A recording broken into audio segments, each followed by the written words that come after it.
InQtel, right? And I'm sure you've heard of InQtel. I'm sure you know about it.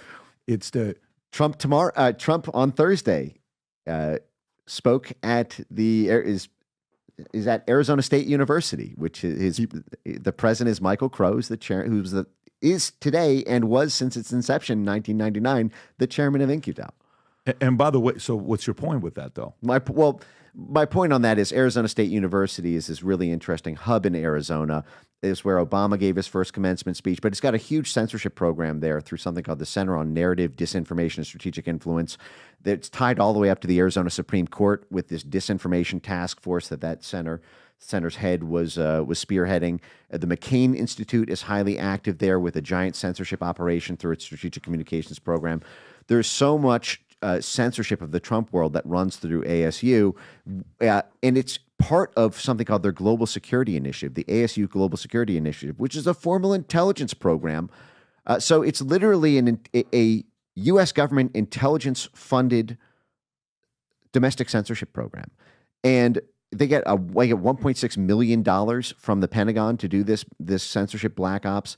They get another couple $100,000 from the State Department and the National Science Foundation. But it is just funny that Trump, sort of like he's always walking into the lion's den when it comes to everything from the Butler rally to going into, neighborhoods that, most people would think would be hostile to a Republican or doing these hostile interviews. He's walking into the ASU lion's den. And so let's go through this for the average person that doesn't know. If you don't mind sharing the history of InQtel and what they do. Yep. So InQtel was created in 1999. The internet had been private for about 8 years. Remember, the internet started off as a DARPA project. It was ARPA, then it would change its name to DARPA, the Defense Advanced Research Projects Agency. Basically, it was created in the 1960s by the military because the military gets so much paperwork. They have to manage the entire American empire abroad. They have to manage counterinsurgency situations with 300 different languages and dialects. They're getting inbound paper, not just between different agencies within DoD, but all of their connective tissue to civil society and universities. They have to manage the huge amount of paperwork. And so they thought the most efficient way to do that would be using this new digital technology of computers and being able to send digital communications over effectively an intranet, a DoD internet. Then in 1990, we win the Cold War, and we are trying to do soft power influence projection across the world. We figure that if we can make this internet thing a dual-use technology where civilians can build on top of it, we can effectively make this new internet the same sort of powerful soft power projection tool that radio was when the CIA created Radio Free Europe, Radio Liberty, Voice of America. All of these were State Department CIA proprietaries to be able to pipe in sentiment into foreign countries to influence the course of their events to advantage U.S. interests. We had a first mover advantage in movies, in film, in TV, in print. So the internet came online in 1991. Google got its start, in like 1996-ish, when Larry Page and Sergey Brin were Stanford PhDs. But their work that resulted in Google was a DARPA grant. The DARPA grant was a joint CIA-NSA program for tracking how birds of a feather flock together, because the CIA and NSA began to realize that internet traffic around Web 1.0, which was blogs and forums and static websites, could provide a political early warning radar system for the rise and fall of insurgency movements who were challenging U.S. interests overseas. So that's what created Google from 1996 to 1998. 1999, the CIA wants to formalize this. This was during the time of this tech boom, right? You had this big tech boom, and then you had this sort of bust from 99 to 2001. But around that time, the CIA saw how vast these new internet technologies were becoming in terms of their market size. They'd exploded so fast they began to rival big oil within a decade of their existence, where oil had been around for hundreds of years at that point. And so InQtel was created so that the CIA could basically buy a back channel influence over tech companies by being early stage investors, a venture capital arm. So they would get a little equity stake, but then they would also get the liaison back channel network with all the tech companies that they invested in, so they could be used as assets if necessary. So they could be used as assets if necessary. So if you look at Rob, if you can go to IQT's website, if you just go to IQT.com and you look at maybe it's not IQT, just type in InQtel and then go to their website. There you go. What is a website about this? IQT.org. Okay, so if you go a little lower, accept the cookies and go a little lower, and you see the portfolio. Keep going lower, keep going lower, keep going lower. Okay. So, no, go back, Rob. Go back. Okay, stay right there. Okay, GitLab. You see Palantir, right? Which, if I'm not, is that Peter? I think it is Peter Thiel. Yeah. Databricks, Advanced Navigation. And I think at one point, InQtel bought Keyhole, which Keyhole was like the map, right? Yeah. And then Keyhole was sold to Google. Then Google, I think in 04, 03, they bought it. In 04, 05, they turned into Google Earth. Yep. So in other words, Google Earth that we see now was once owned by the CIA and sold to Google. And then the Google, Sergey and Larry, have connection through Stanford, right? Which you were talking about earlier that they came about. When I think about Google and I see what they're, how they got started, between all the other guys, how much you think CIA has access to everything that Google does, access and influence to what Google does? Well, I think they're back channel conversations, but I think most of them are had through civil society organizations staffed by CIA people rather than CIA directly. Like you were talking about earlier. Yes. Okay. Yes. And that's what the function of a lot of these multi-stakeholder forums are, or some of these, private NGOs that are often funded directly by the Pentagon or the State Department. There's a few things while we're on this, actually, on the InQtel. If you look up, I believe it was Li Fang who was the author. If you look up Li Fang, InQtel, Instagram, Twitter, mining. I pointed this out the other day because it's useful. This is because, I saw that you had the Global Security Initiative from ASU pulled up. And so this is, and I mentioned that they do all this internet censorship work. If you click that Intercept article from April 2016, and this is part of what that is. I mentioned that in the 1990s, the CIA and NSA were basically paying Stanford to fund the research of Sergey Brin and Larry Page for their mining of search engine aggregation results in order to detect what people around the world were searching for and what communities they were forming and what they were saying. Well, the CIA is doing the same thing through InQtel for the firms that do all the mass data scraping of tweets, Instagram photos, YouTube videos, Facebook posts, so that you have this kind of all-seeing eye from the intelligence world about political sentiment on social media. The other thing that I was going to mention was, I forget if it was on the InQtel front. It'll come back to me, but we can move on to the other. If you go back to InQtel's Wikipedia, Rob, just go to InQtel's Wikipedia. I want to know the founders. Go. Is this a? So go to the founders. Norm. Let's see who Norm is. If you can zoom in there, zoom in. So is a U.S. aerospace businessman who served as U.S. Under Secretary of the Army, 75-77. Augustine was served as a chairman of Lockheed Martin Corporation. He was chairman of the review of the United States Human Space Flight Plans Committee, 83. He was elected member of the National Academy of Engineering for the imaginative blending of the skill engineer.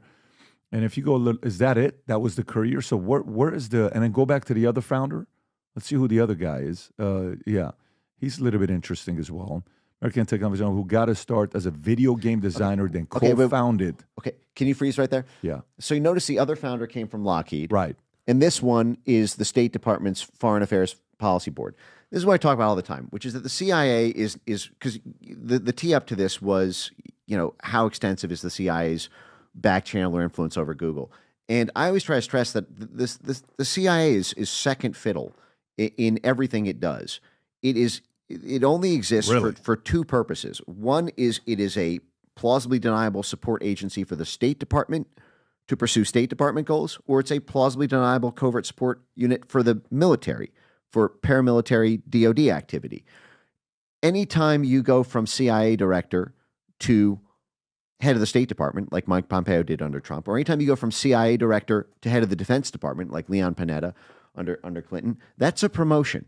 The CIA has to answer to the State Department in everything it does. If it's doing national interest work, it has to answer to the DoD for everything that it does on the national security front. If it's supporting the DoD, it is not the final boss in the room. It is, it just does the dirty work. But the idea, it's not the brains of the operation. It's sort of the low level hitman that Tony Soprano sends in to collect debt. It's not the head of the mafia in that sense. Who's the head? Well, what you have is this apparatus that's congealed. You have this defense diplomacy intelligence apparatus.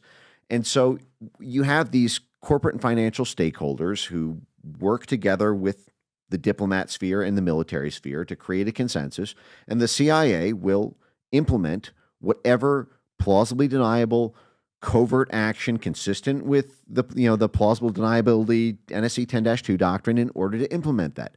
But that plan is made above the CIA's head, and they have to answer every step of the way to that. So behind every dirty cloak and dagger CIA operation is a dirty assistant secretary at the State Department, or a dirty member of the State Department's policy planning staff, or a dirty undersecretary of defense, or a dirty person on the National Security Council who's coordinating that.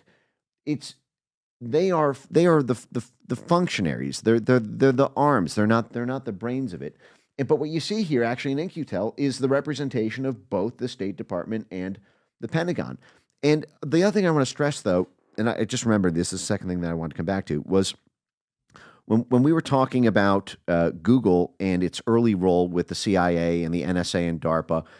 That sounds like an extraordinary story to people who got the typical sort of high school history lesson. But in fact, this is actually the same story as it has been for every major technology advancement in the past century and a half. If you go to my X account and you type in history GPS, you'll see a video.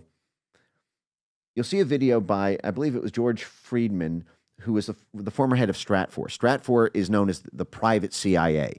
This is the one. So just to tee this up real quick. So this is the guy who was the head of the private CIA, basically the career track there's two tracks at the CIA. There's the analyst track and the operations track. The analysts do intelligence, the operations do, overthrowing governments, propaganda, counter intel, all that stuff. But the analyst track, they go on to jobs either at universities or at private sector intelligence firms like Kroll or like Stratfor.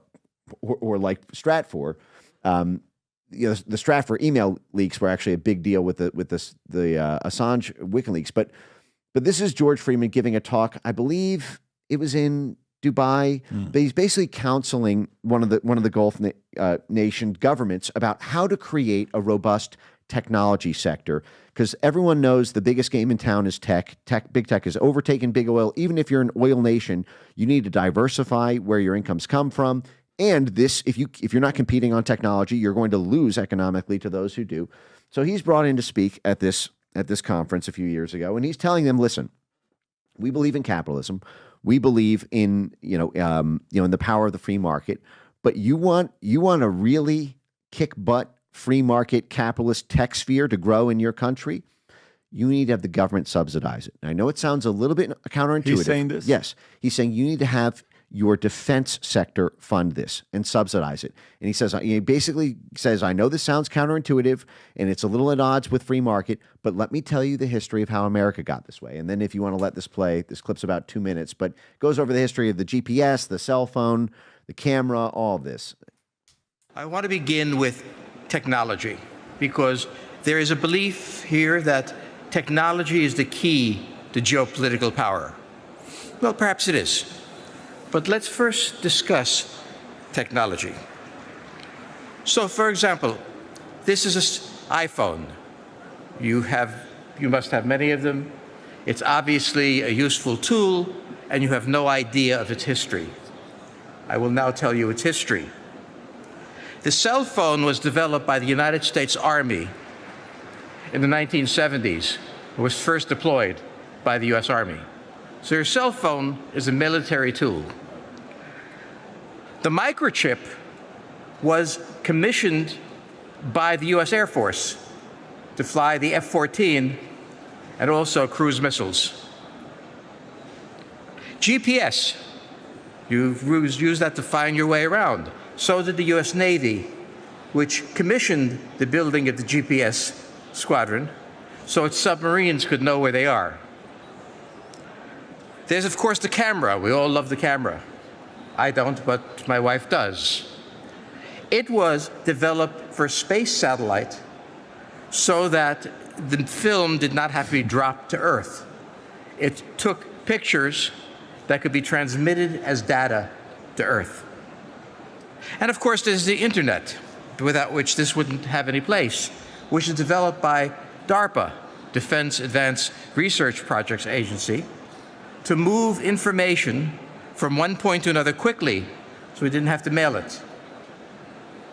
In other words, to understand the technology of this age, you must understand the geopolitical requirements of the United States, the military that it created, and the technology that it really created as well. So you cannot look at the cell phone, the iPhone, the very cute little thing, the camera and everything else, without understanding its military origins. Who is this guy? George Friedman. This is the head of Stratfor, the private CIA. So, okay, you just prompted two questions. Peter Zeihan is one of them, because I think he used to be with Stratford. What do you think about him? He's been interesting lately. Has he? What's he said? I'm curious with you because you smiled. Well, can I ask what prompted? I haven't kept up with all of the developments, so I'm just curious what prompted the. Well, you're smiling though, and I'm a poker player. Why are you smiling? Well, I would say I have something of a philosophical and geopolitical, and there's probably several other terms here.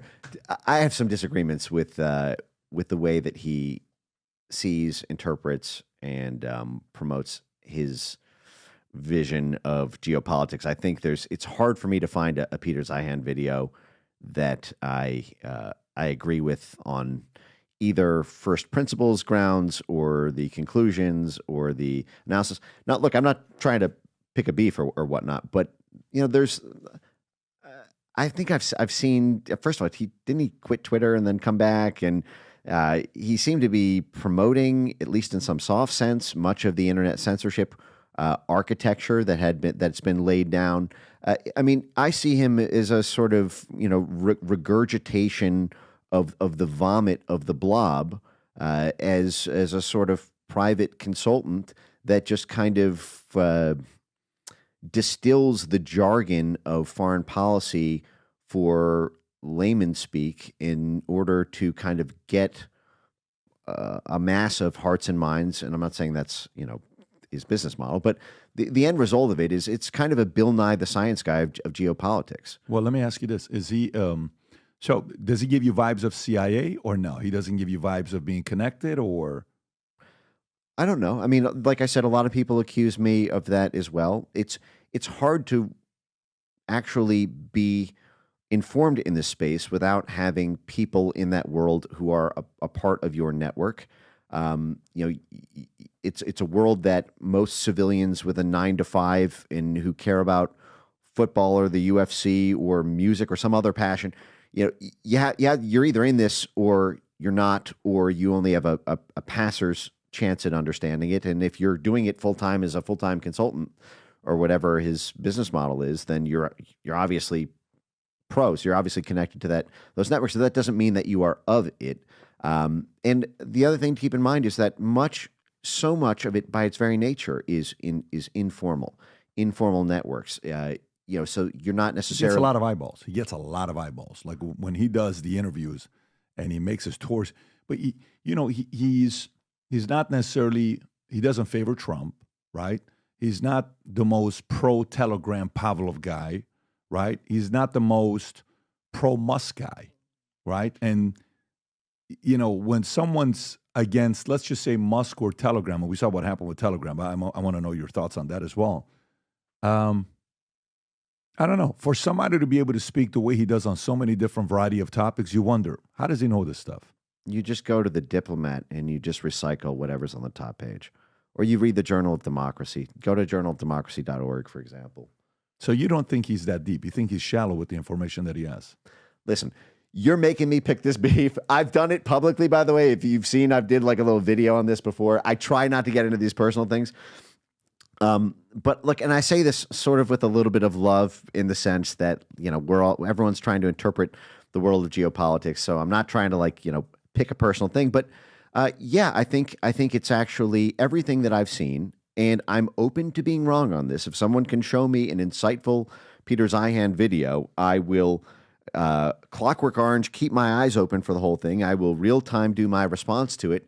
But I have not seen anything from Peter Zeihan that I've not already seen at journalofdemocracy.org. It is just a watered down reprint of what the National Endowment for Democracy said 3 weeks ago.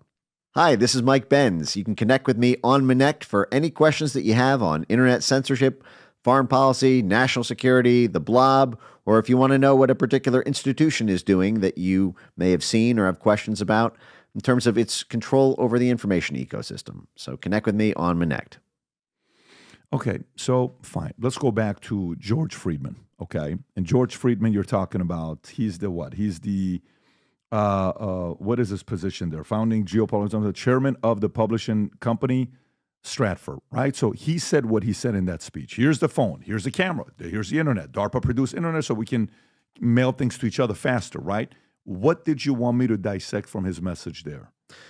That the story of Google's relationship with the U.S. military, with the Central Intelligence Agency, with the State Department, with our congealed blob of a defense, diplomacy, intelligence, foreign policy apparatus is not some crazy story that's unique in American history. It's actually the standard default course of events of technological development in the United States, in the sense that the money in R&D usually comes pre-baked from military projects, and then it is converted to dual use where the commercial sector can upscale it, can turn it into a profit. This is one of the beating hearts of the military-industrial complex, is this, it's almost $1 trillion a year that the Pentagon gets. It's one of the biggest departments in the federal government. It's the largest employer in the entire country. And it is a cheap way to get commercial technology to have the huge multinational corporations that we have in the tech space, because they don't need to do a lot of the early stage R&D as a matter of free market and have to run up all the costs on 1,000 failed attempts to develop a technology. It can be publicly subsidized by the military and then turned over to the National Science Foundation, its little civilian arm. And I only use a pejorative phrase like little because the National Science Foundation is one of those pernicious places for internet censorship. They've done in the censorship technology space the same thing as what we just saw with the cell phone, the GPS, Google search engines, and all of that, in the sense that the scan and ban language of AI censorship, the scan and ban capacities to be able to ingest 900 million tweets and then run these sophisticated keyword searches in proximal distance between different keywords in order to micro-target the narrative you want to nuke off the internet. That all started as a DARPA project. When DARPA was trying to manage the insurgency of ISIS and was concerned that ISIS was recruiting on Twitter and Facebook, and so they spent hundreds of millions of dollars developing AI keyword scan and ban technology. And then when Trump won the 2016 election, the National Science Foundation basically took that over. They turned it into a civilian free market of censorship technology, and then no less than the State Department's policy planning staff, color revolution guru Jared Cohen moved over to Google Jigsaw to create basically the world's first AI censorship retail product, which catapulted us into the world we now live in, where every word you say on the internet is being monitored for its toxicity score in terms of how much it violates some blob political shibboleth. And what's his background? He co-head of Goldman Sachs, Global Institute of Goldman Yeah, Sachs. that's what he's doing now. 2020 partners for manager private. So president of Global Affairs, and go ahead. Yeah. So this Got this was a young guy who, and again, I'm not trying to start a personal beef with this, and I can sort of see why he made the decisions that he did, but I think that the fruits of them have resulted in so many of the dystopian shades of life that we now see in terms of the censorship of the internet, at least as it was until Elon freed X and some of the recent changes that Zuck has been making. But Jared Cohen was this young gun who was embedded in a lot of these like Middle East, North Africa, counterinsurgency movements. I think he created movements.org and some of this early stuff in I think the early 2000s. And then he was plucked up to the policy planning staff of the State Department, which coordinates State Department overt action with CIA covert action. And this guy, before I think he was even 30 years old, was he was tapped by the Condoleezza Rice State Department of George Bush, but he was considered, I think, he was kept over by Hillary Clinton in 2009. His big claim to fame there was coming up with this idea of using social media for diplomacy activity. So Facebook was created in 2004, YouTube in 2005, Twitter in 2006, smartphone in 2007.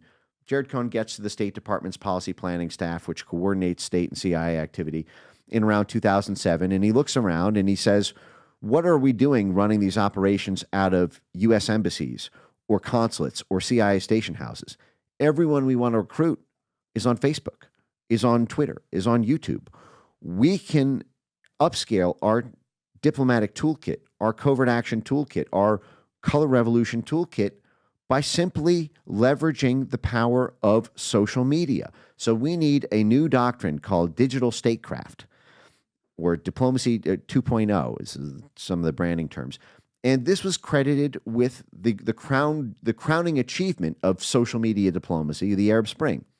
In from 2010 to 2012, when you had all these Middle East, you had Tunisia, Egypt, all these countries, adversary governments of the Obama administration being toppled in Facebook revolutions and Twitter revolutions. Jared Cohen made a personal phone call to Jack Dorsey while he was at the State Department in 2009 in order to stop Twitter's scheduled maintenance that was going on the week of the Ahmadinejad elections in Iran, because the State Department was running a social media influence operation in Iran to try to influence the course of that election. So the State Department personally interceded on the scheduled maintenance of Twitter just to keep Twitter open. And this is where all this money was flowing into these military connections with the social media companies, because social media was seen as the golden goose for insta-color revolution, insta-regime change operations that could be done at speed, at scale, at a much cheaper cost.